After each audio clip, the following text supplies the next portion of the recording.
चलते थे जहाँ हम चल रहे हैं। इसी हवा में सांसें ली, इसी धरती पर लड़ाइयाँ लड़ी। इन दैत्याकार बड़े विचित्र डायनासोर ने करीब 14 करोड़ सालों तक इस धरती पर राज किया। इन डायनासोर की कई हजार प्रजातियां थी। इनमें से कुछ शाकाहारी थे, कुछ मांसाहारी, तो कुछ डायनासोर बहुत ही शांत स्वभाव के थे। वहीं कुछ डायनासोर बहुत ही हिंसक और खतरनाक थे। ये उस समय के सबसे सफल जीव थे, लेकिन फिर अचानक ऐसा क्या हुआ? आखिर वो कौन सी घटना थी जिसने इनका नामो निशान ही मिटा दिया? इसे जानने के लिए हमें करोड़ों साल पीछे जाना होगा और डायनासोर्स के उस अंतिम दिन को करीब से देखना होगा।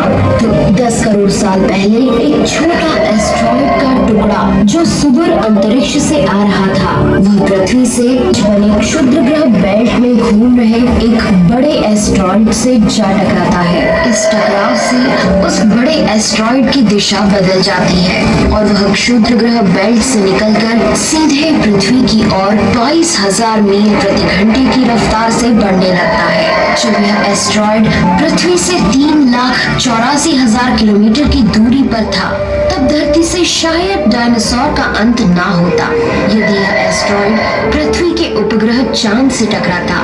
लेकिन नियति को कुछ और ही मंजूर था, इसलिए ये बड़ा एस्ट्रॉइड चांद के बहुत नजदीक से गुजर गया।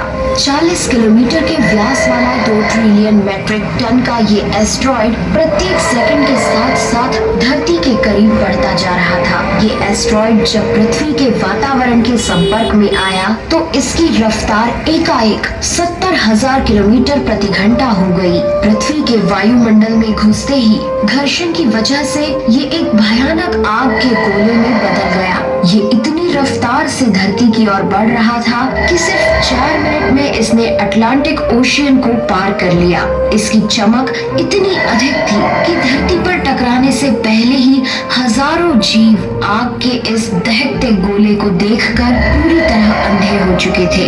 ये जीव उस उल्का को देख नहीं पा रहे थे, लेकिन वह उसकी भयानक गर्मी को महसूस कर रहे थे। कुछ ही क्षण में ये एस्ट्रॉइड मेक्सिको की खाड़ी के पास जमीन से टकराता है।